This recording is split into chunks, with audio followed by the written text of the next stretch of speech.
ಕಾಂಗ್ರೆಸ್ನಲ್ಲಿ ನವೆಂಬರ್ ಕ್ರಾಂತಿ ಆರಂಭವಾಗಿದೆಯಾ? ಯಾಕಂದ್ರೆ ಕಳೆದ 2 ದಿನಗಳಿಂದ ಡಿ ಕೆ ಶಿವಕುಮಾರ್ ಅವರ ನಡೆಯನ್ನು ನೋಡ್ತಾ ಇದ್ರೆ ಇಂಥದ್ದೊಂದು ಅನುಮಾನ ಕಾರಣವಾಗಿದೆ. ಈ ಬಗ್ಗೆ ಮಾತನಾಡೋದಕ್ಕೆ ವಿಪಕ್ಷ ನಾಯಕರಾಗಿದ್ದ ಆರ್ ಅಶೋಕ್ ಅವರು ನಮ್ಮ ಜೊತೆ ಇದ್ದಾರೆ.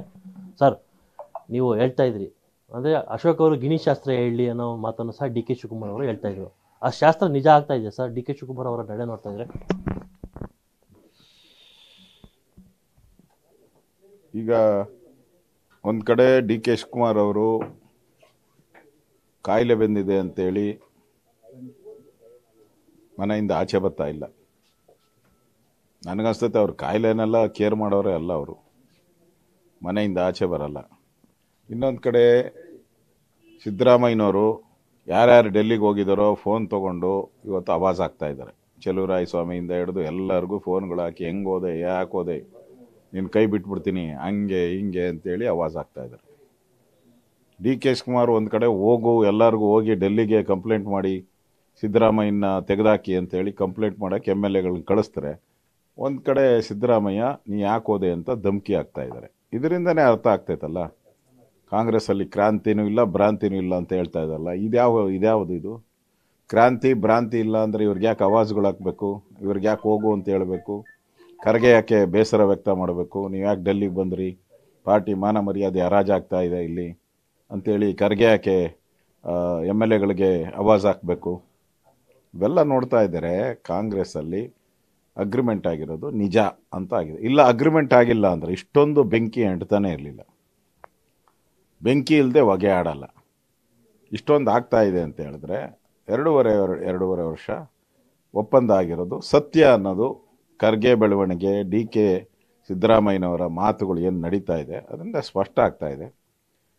ರಾಜ್ಯದಲ್ಲಿ ಒಂದು ರೀತಿ ದರೋಡೆಕೋರರ ಸರ್ಕಾರ, ಇನ್ನೊಂದು ಕಡೆ ಬೀದಿಗಳಲ್ಲಿ ದರೋಡೆಕೋರರು ಬ್ಯಾಂಕ್ಗಳ ರಾಬರಿ ಮಾಡ್ತಾವ್ರೆ. ಎರಡು ಕಡೆ ದರೋಡೆ. ಅಲ್ಲಿ ಕಾಂಗ್ರೆಸ್ ಅವರು ಸರ್ಕಾರದಲ್ಲಿ ದರೋಡೆ ಮಾಡಿದ್ರೆ ಇಲ್ಲಿ ಕಳ್ಳರು ಕಾಕರೆಲ್ಲರೂ ಕೂಡ ಬ್ಯಾಂಕ್ಗಳಲ್ಲಿ ದರೋಡೆ ಮಾಡ್ತಾ ಇದ್ದಾರೆ. ಒಟ್ಟಿನಲ್ಲಿ ರಾಜ್ಯದ ಜನತೆಗೆ ನೆಮ್ಮದಿ ಇಲ್ದಂಗೆ ಆಗಿದೆ ಅಷ್ಟೇ. ಈಗ ಚಲುವರಾಯಸ್ವಾಮಿ ಅವರ ಇಲಾಖೆಯ ಮೀಟಿಂಗ್ ಅನ್ನು CM ಅವರು ಮಾಡ್ತಾ ಇದ್ದಾರೆ. ಆದರೆ ಆ ಇಲಾಖೆಯ ಸಚಿವರೇನೇ ಇಲ್ಲ. ಈಗ ಡಿ ಕೆ ಶಿವಕುಮಾರ್ ಅವರ ಪರ ಚಲುವರಾಯಸ್ವಾಮಿ ಅವರು ದೆಹಲಿಗೆ ತೆರಳಿದ್ದಾರೆ.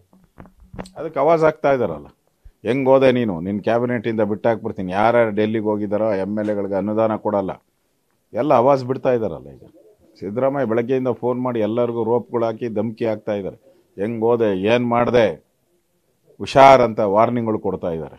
ಇದರಿಂದ ಅರ್ಥ ಆಗ್ತೈತಲ್ಲ, ಒಂದು ಕಡೆ ಡಿ ಕೆ ಶಿವಕುಮಾರ್ ಆವಾಜ್ ಆಗ್ತಾ ಇದ್ದಾರೆ, ಇನ್ನೊಂದು ಕಡೆ ಸಿದ್ದರಾಮಯ್ಯ. ಒಟ್ಟಲ್ಲಿ ಕಾಂಗ್ರೆಸ್ ಪಾರ್ಟಿ ಒಂದು ರೀತಿ ಒಡೆದ ಮನೆ. ಇವತ್ತು ಎರಡು ಗುಂಪಾಗಿ ಓಡಾಬಿಟ್ಟಿದೆ. ನೋಡೋಣ, ರಾಜ್ಯದಲ್ಲಿ ಒಂದು ರೀತಿ ಅಭಿವೃದ್ಧಿ ಕುಂಠಿತ ಆಗಿರೋವಂಥದ್ದು, ಜನ ಪರದಾಡ್ತಾ ಇರೋವಂಥದ್ದು, ಇಡೀ ಬೆಂಗಳೂರಿನ ರಸ್ತೆ, ಇಡೀ ಕರ್ನಾಟಕದ ರಸ್ತೆಗಳು ಹಳ್ಳ ಬಿದ್ದಿರೋವಂಥದ್ದು, ಅಭಿವೃದ್ಧಿಗೆ ಹಣ ಇಲ್ಲ, ಕಾಂಗ್ರೆಸ್ MLAಗಳೆಲ್ಲ ತಿರುಗಿ ಬಿದ್ದಿದ್ದಾರೆ.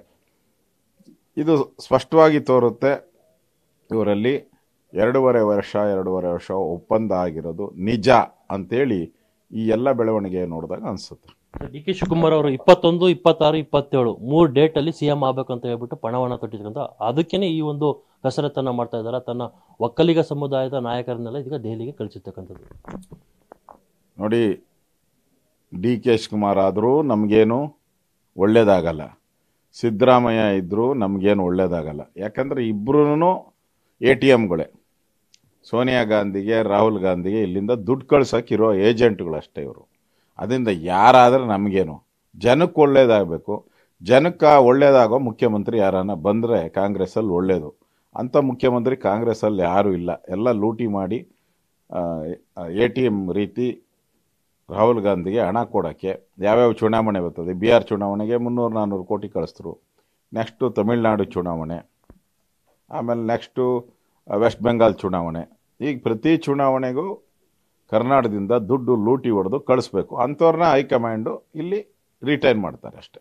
ಕೊನೆಯದಾಗಿ ಸಿದ್ದರಾಮಯ್ಯನವ್ರು ಹೇಳ್ತಾರೆ ಪದೇ ಪದೇ, ನಾನೇ ಪೂರ್ಣಾವಧಿ CM ಆಗಿರ್ತೀನಿ. ಯಾರು ಹೇಳಿದ್ರು ಅಧಿಕಾರ, ನೀವೆಲ್ಲ ಮಾಧ್ಯಮಗಳು ಸೂಚಿಸ್ತಕ್ಕಂತಹ ಇದು ಭ್ರಾಂತಿ. ಅವ್ರು ಯಾರು ಹೇಳಕ್ಕೆ ರೀ? ಸಿದ್ದರಾಮಯ್ಯ ಅದು ಹೇಳಬೇಕಾಗಿರೋದು ರಾಹುಲ್ ಗಾಂಧಿ ಅವ್ರು ಹೇಳಿದಾರಾ? ಅದೇ ಹೇಳಬೇಕಾಗಿರೋದು ಖರ್ಗೆ ಅವ್ರು ಹೇಳಿದಾರಾ? ಅವ್ರು ಹೇಳಿಲ್ಲ ಅಂದರೆ ಇವರು ಗ್ಯಾರಂಟಿ 5 ವರ್ಷ ಅಲ್ಲ, 5 ನಿಮಿಷನೂ ಇರಲ್ಲ. ಅವ್ರು ಹೇಳಿದ್ರೆ 5 ನಿಮಿಷನೂ ಇರಲ್ಲ ಇವರು. ಅದರಿಂದ ಸುಮ್ಮನೆ ಹಿಂಗೆಲ್ಲ ಹೇಳ್ತಾರೆ ಅಷ್ಟೇ, ನಾನೇ ಅಂತ 2.5 ವರ್ಷದಿಂದ ನಾನೇನೇ ಅಂತ 1000 ಸರಿ ಹೇಳ್ಬಿಟ್ಟವ್ರೆ. ಯಾಕೆ ಮತ್ತೆ ಎಲ್ಲ MLAಗಳು ಹೋಗಿ ಸಿದ್ದರಾಮಯ್ಯನ ತೆಗೀರಿ ಅಂತ ಹೈಕಮಾಂಡ್ ಹತ್ರ ಹೋಗಿದ್ದಾರೆ? ಕಾಂಗ್ರೆಸ್ MLAಗಳು ಸಿದ್ದರಾಮಯ್ಯನ ತೆಗೆದಾಕಿ ಅಂತ ಯಾಕೆ ಕಂಪ್ಲೇಂಟ್ ಕೊಡ್ತಾ ಇದ್ದಾರೆ? ಅಂದರೆ ಸಿದ್ದರಾಮಯ್ಯನ ಕೈಲಿ ಏನೂ ಇಲ್ಲ. ಡೆಲ್ಲಿ ಸೋನಿಯಾ ಗಾಂಧಿ ಏನು ಹೇಳ್ತಾರೆ, ರಾಹುಲ್ ಅದೇ ಫೈನಲ್. ಧನ್ಯವಾದ. ಇದಿಷ್ಟು ವಿಪಕ್ಷ ನಾಯಕರಾಗಿದ್ದಂಥ ಆರ್ ಅಶೋಕ್ ಅವರ ಮಾತು. ಕ್ಯಾಮರಾ ಸುದ್ದಿ ಜೊತೆ Raghavendra V N, power TV, Bengaluru.